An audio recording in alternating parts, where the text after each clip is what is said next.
forged on the gridiron in September. Perfected in the magic of March. Again, rebounded by Indiana.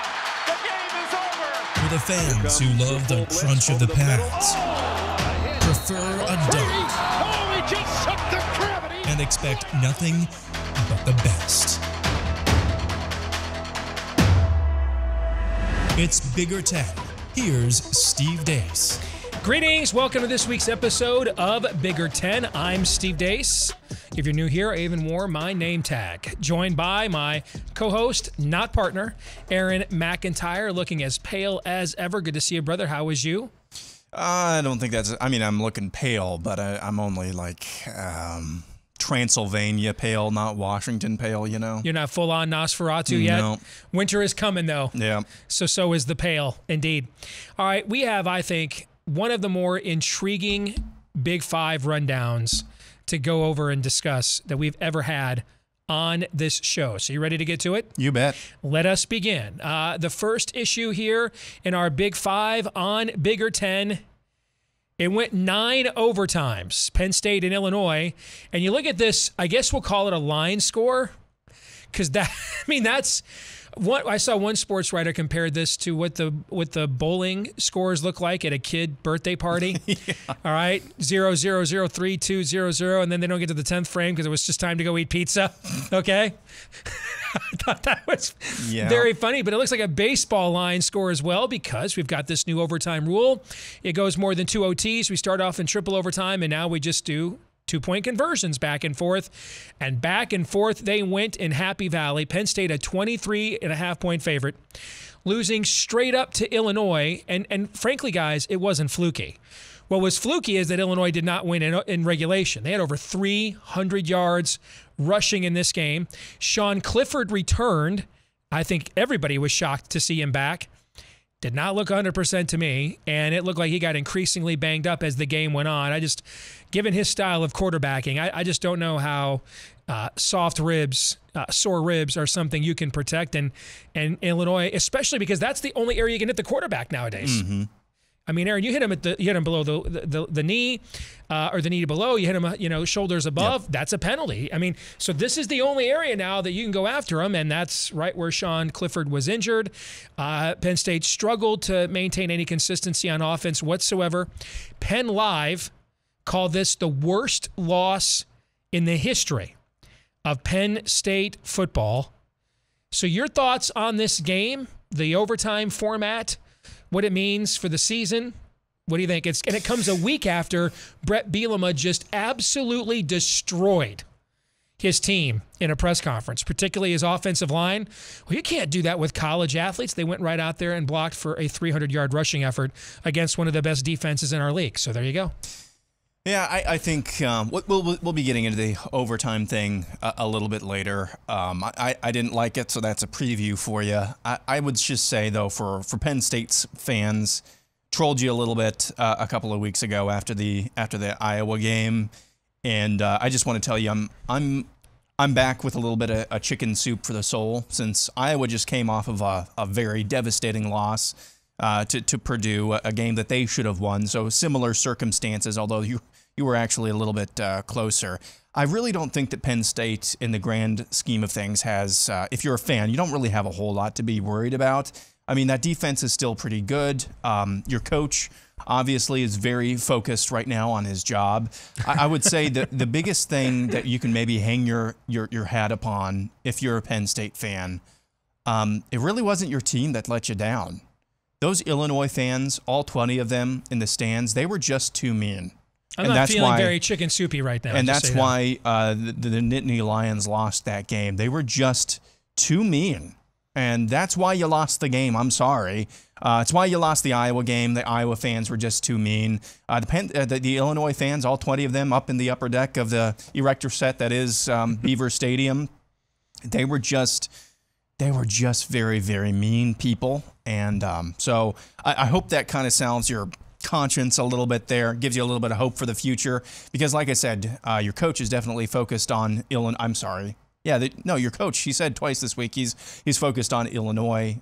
You looked like a freaking MAC team against Illinois, at least giving up how many yards did you say? Well, over Hundreds 300 of yards of rushing. I mean, that is... And that's with Illinois having no insane. passing attack that you had to honor whatsoever. So, I think things are looking up in Happy Valley, Steve. They have 2 losses. They still have to play Ohio State this week. More on that in a second. Michigan and Michigan State. Man, I mean, this was a team that was, top 5 a few weeks ago.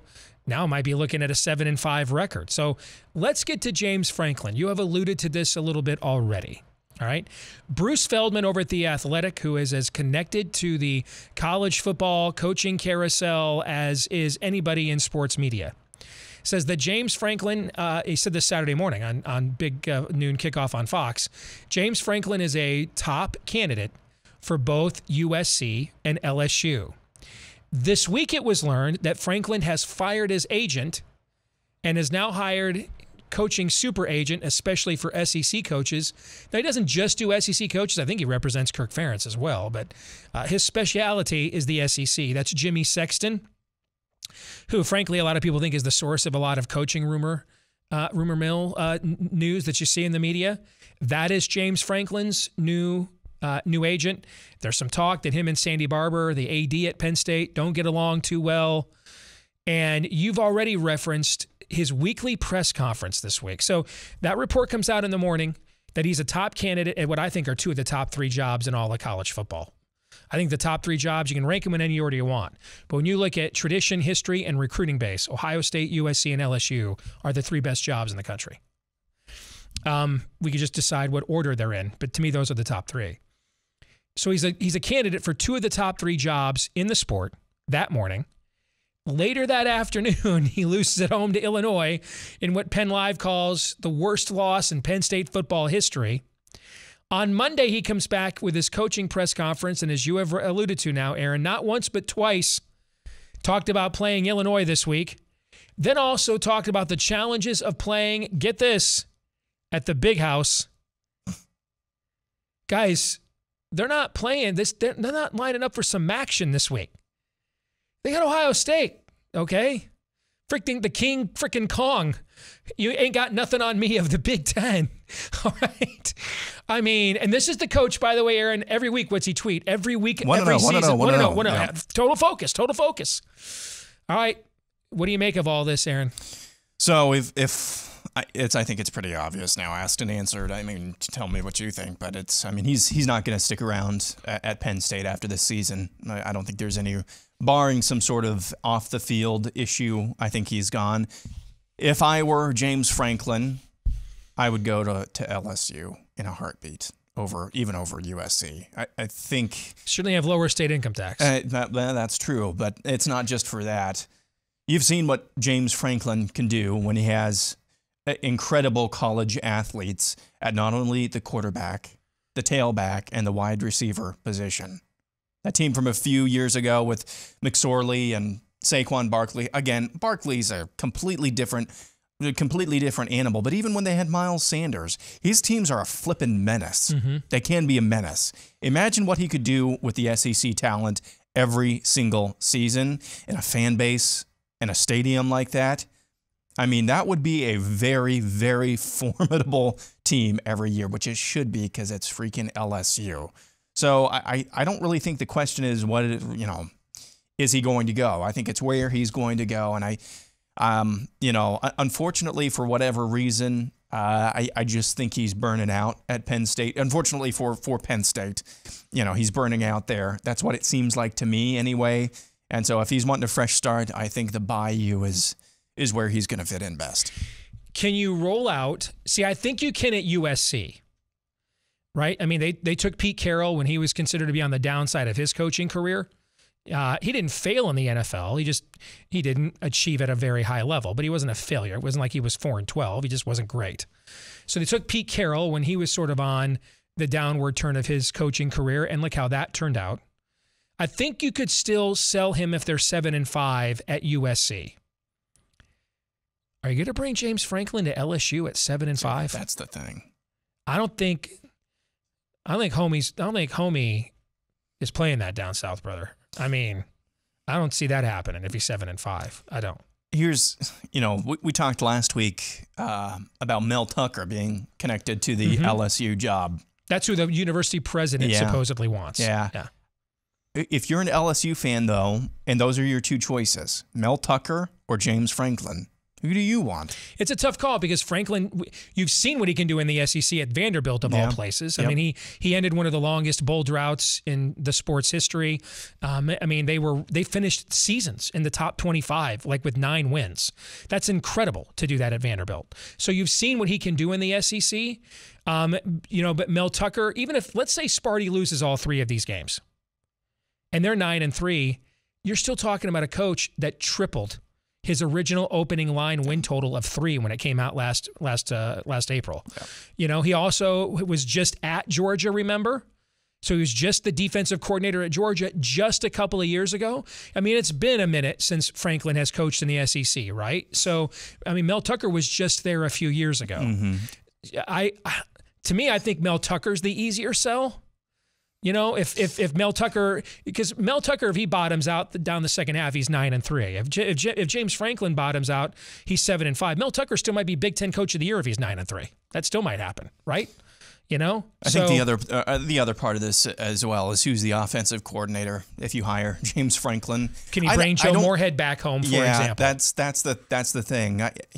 I don't know how much stock to put in that. I know Penn State fans are talking a lot. Look at Penn State's record with Joe Moorehead and look at it without it. Precisely. That's what they constantly bring up. So I'm not sure how much of Penn State's success from a few years ago, which I just cited as being a good reason to LSU for LSU to bring him in. I'm not sure how much of that to attribute to James Franklin. So that's the other part of this. When you point out the Joe Moorehead record to Penn State fans, they'll talk, well, he had McSorley and Saquon Barkley. See that? Neither one of those guys were considered huge transformative recruits, by the way.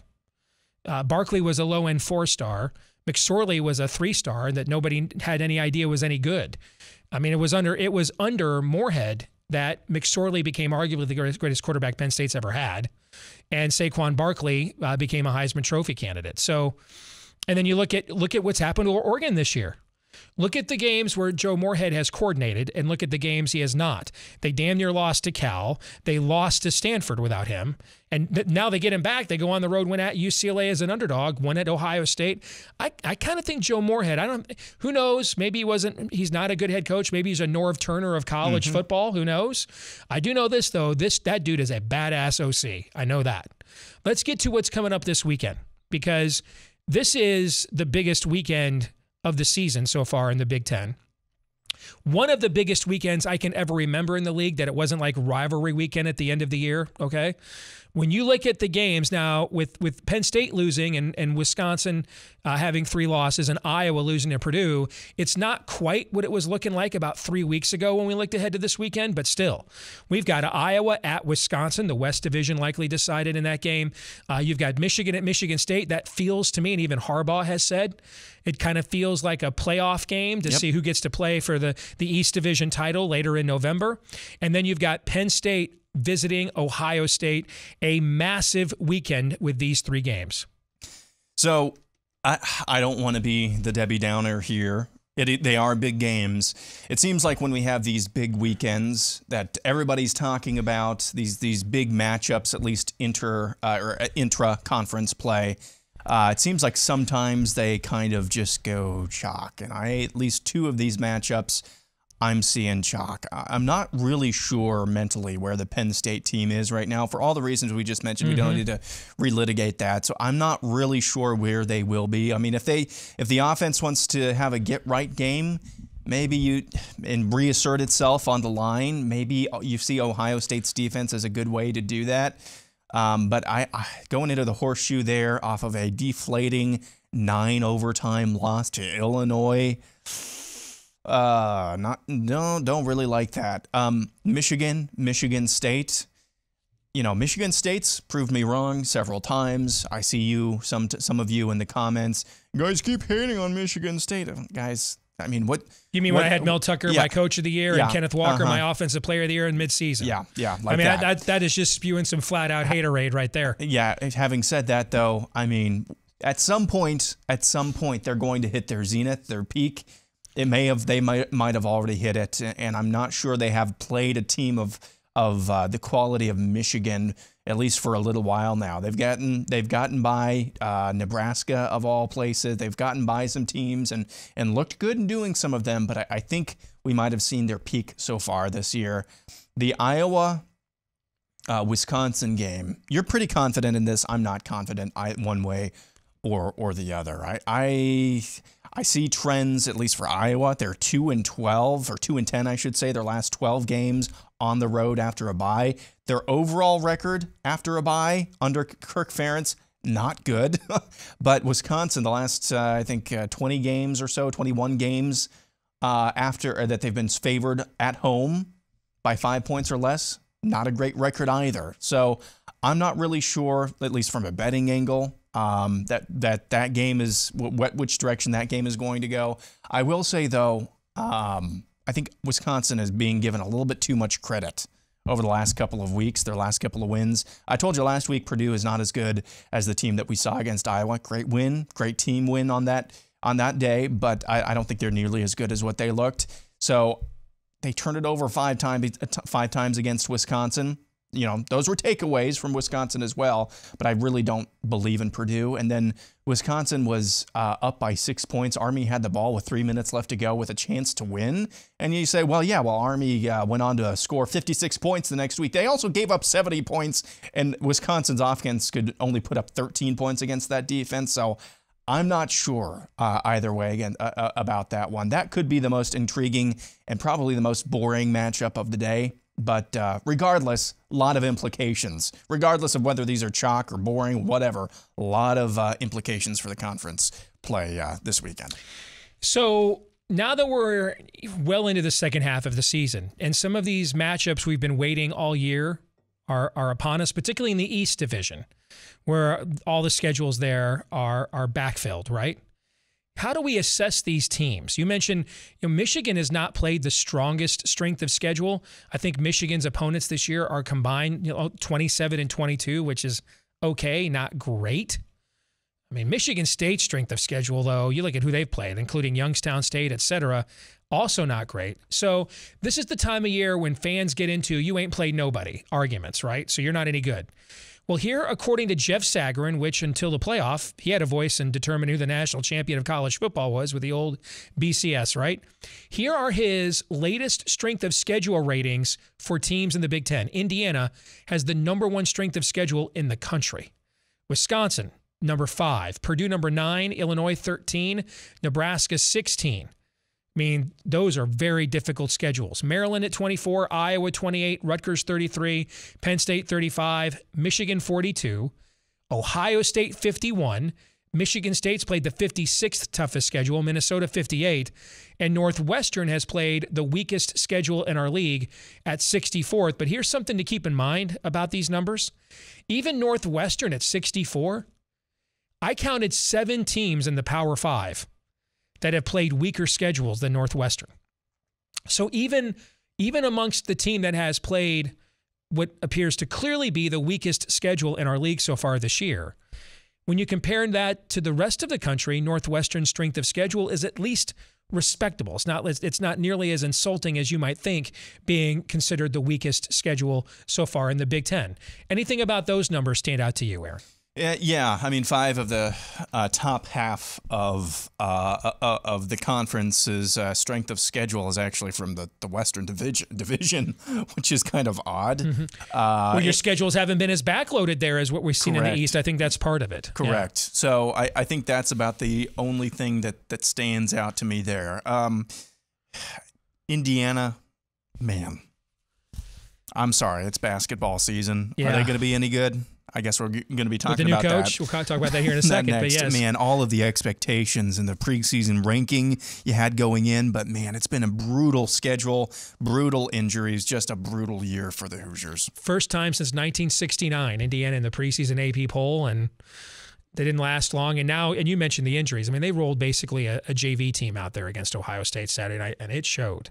I mean, that when you play that kind of a a gauntlet week after week, and you're not recruiting at the level of the Penn States, Michigans, and Michigan States in our league, that is just going to decimate the depth of your roster. And Indiana's roster is a shell of what we thought it was going to be heading into the season. You see that play it out right now. Well, you mentioned hope for basketball. Let's get to that. The first games are November the 9th. Ken Pomeroy, otherwise known as belovedly as Ken Pom, has come out with his preseason ranking of Big Ten basketball teams based on recruiting rankings, what they return, his analytics, etc. He's got Michigan number 2 in the country, Illinois number 5, Purdue number 6, Ohio State 8. Remember last year we said there's no way we'll ever see a friggin' loaded Big Ten like we saw last year. Remember that? Yeah. Ken Pom's preseason ratings have 4 of the top 8 teams in the country out of the Big Ten. Maryland is at 18th, Michigan State at 22nd, Iowa at 23. I mean, my jaw dropped when I saw that. Indiana at 31, Wisconsin 41, Northwestern at 47. Now, if you look at Ken Pom history, when you get inside the top 50, those are the teams that are usually in line for NCAA tournament berths, or at the very least, they're in that final, last 4 in, last 4 out discussion. Rutgers only 67th, even though they do still bring back a fairly good roster from a team that has been an NCAA tournament team for the last 2 years now. Penn State at 70th, Nebraska at 81, and I believe Minnesota is the worst ranked Power 5 team in the country. That roster, that could be the worst roster I've ever seen in Big Ten basketball. I mean, like ever. I don't think they'll win a game. They're 120th in Ken Pom. Now, here's what I put up on our Bigger 10 account as my preseason power ratings. I've got Purdue 1 because I think they've got the lowest floor with their experience. I've got Michigan 2 because I just don't know how long it will take that youth to gel, but I think 1 to 13, that's clearly the most talented roster in the league. I just don't know how long it will take to gel. I'm a little bit higher on Michigan State, actually. I think having less depth will help Izzo. Some of the lineup combinations they used last year, it just got really confusing. I think he's going to have a more defined 7 or 8 man rotation. I think Ohio State, and of course, we're not in basketball mode yet, so I can't remember his name. Who was that sharp shooting guard they had last year? And he ended up staying in the NBA draft. I don't see a replacement for him on their roster. Illinois as well. I mean, I know Kofi Coburn is back. There's some talk he might miss a month with a suspension, by the way, but that's an NCAA thing. But they still lost a lot. Coaching staff and everything. Maryland, Indiana, Rutgers. Now, I think all 8 of those teams are NCAA tournament teams. Where I don't think the league is as good is this next ring. I don't think Wisconsin and Iowa as teams 9 and 10 are as good as teams 9 and 10 in the league were the last couple of years. Northwestern, I was really surprised to see how high Ken Pomeroy was on them. I'm a little bit higher on Nebraska, bringing in a 5-star, mainly because I think Penn State and Minnesota will not be good. So there's some more wins there. But compare and contrast our preseason power ratings with what Ken Pomeroy has. Aaron. So I think there are 4 tiers here. I think there's 1, 2, and 3 in your power ratings. Purdue, Michigan, Michigan State. So those are teams I think that are really going to vie for Big Ten championship, regular season, and tournament. I think then there is 4 through 8, which should be on the bubble at the very least for the NCAA. So that's Ohio State, Illinois, Maryland, Indiana, Rutgers. I was surprised Ken Pom had Rutgers as low. Doesn't it feel like Iowa and Rutgers should be switched maybe? Yeah. Yes. Correct. And then I think there's there's the next tier that's 9 through 11, Wisconsin, actually really just 9 and 10, Wisconsin and Iowa. I think they're really middling, kind of lucky to be average teams this year. I really don't know what Wisconsin necessarily builds around. As Iowa has some pieces, but I'm looking forward to seeing what Keegan Murray does and Chris Murray. Jordan Bohannon's back. They're losing all of their production. I think Northwestern is kind of in a tier on its own, but I'm going to put them in the last 4 there, 11 through 14. That's kind of smoldering ash in my mind, especially Nebraska, Penn State, and Minnesota especially. So, yeah, there's kind of 4 tiers there, oblong tiers, and it is interesting to see the top 10 have 4 Big Ten teams in Ken Pom's preseason ratings. But overall, this is not going to be quite as competitive, I don't think, as the last couple of years. Now watch it just go off at full tilt this year again. I can't believe I cannot remember the name of that Ohio State guard. He's from my old hometown of GR, and he friggin' owned Michigan his whole career, which may be why I don't remember it. I just wanted to forget. Hey, folks, let us tell you about DraftKings here on Bigger 10. NFL fans, if you are hungry for a win, a big win this week, find it with DraftKings Sportsbook, an official sports betting partner of the NFL. They've got you covered with new customers that can bet just $5 on any NFL team to win their game. And if they do, you win $200 in free bets. That's a pretty good return on investment. So download the DraftKings Sportsbook app now. Use promo code BIGGER10. Bet just $5 on any NFL team to win their games. Just find out who's playing the Houston Texans or the Jets this week. Bet them. Bet $5 on it. And you win $200 in free bets if they win. You win with promo code BIGGER10 this week. Got to use this promo code BIGGER10 at DraftKings Sportsbook, an official sports betting partner of the NFL. And if you or someone you know has a gambling problem and wants help, call the Michigan Department of Health and Human Services Gambling Disorder Helpline at 800-270-7117. 21 and older, Michigan only. Eligibility restrictions apply. See DraftKings.com/sportsbook for full terms and conditions. All right, time now for our weekly game of Would You Rather here on Bigger 10. Aaron, would you rather see James Franklin leave for another job and bring back Bill O'Brien, former NFL Coach of the Year, now the offensive coordinator at Alabama? Remember, he did a fine job digging the Penn State program out of the Sandusky scandal, remember?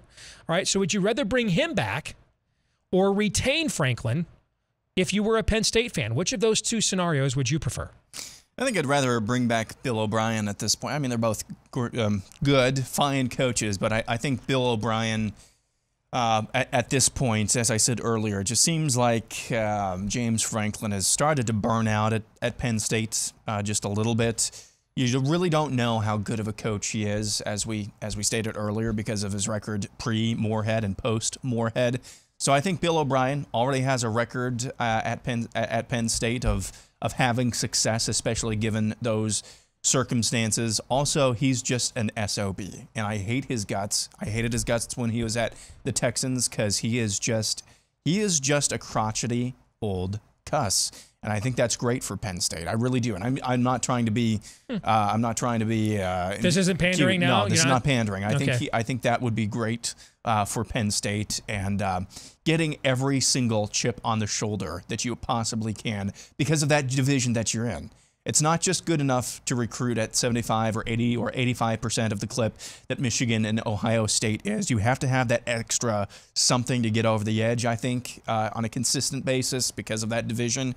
So get a guy who's just got a chip on his shoulder all the time, no matter what the circumstances are. And so I like Bill O'Brien in that particular scenario. Okay. Next is for you. As a fan with no stake in the game, would you rather see a 9-overtime game or a game that ends in regulation 2-0? I would rather see a 9-overtime game in that scenario. I mean, 2-0. Because that's basically what we saw. I see what you did there. 20-18. Yeah, but 2-0. I'd at least rather go with the 9-overtime game. I mean, that 2-0 to me just seems like, wow. What are we doing here, man? I mean, 2-0, 60 minutes, 4 quarters, 2-0. Now, let me add a caveat. If it was in the snow. I was just going to say, are we playing in some kind of blizzard, freak event, like the 1950 Snow Bowl between Michigan and Ohio State, then I take the 2-0, okay? But barring the elements, making it something memorable, I would take even this sort of soccerized version of overtime that we have now with penalty kicks.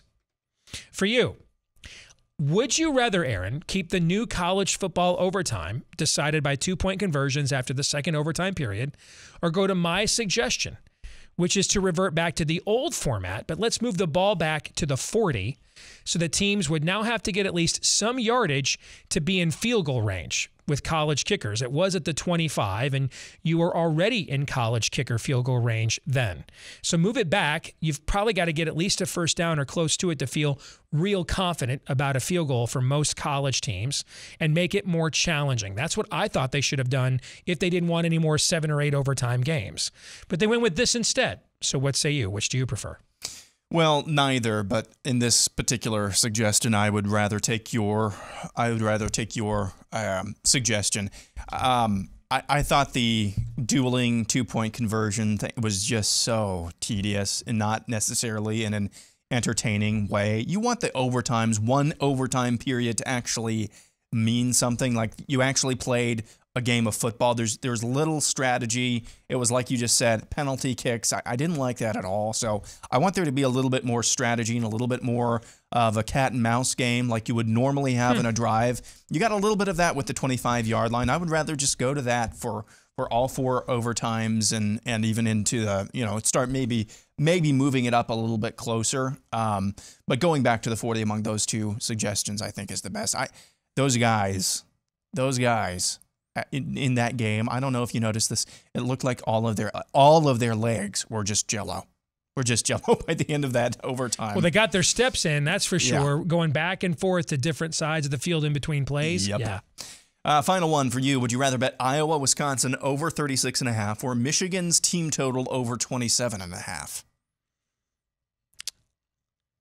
Wow. That's some good bookmaking there.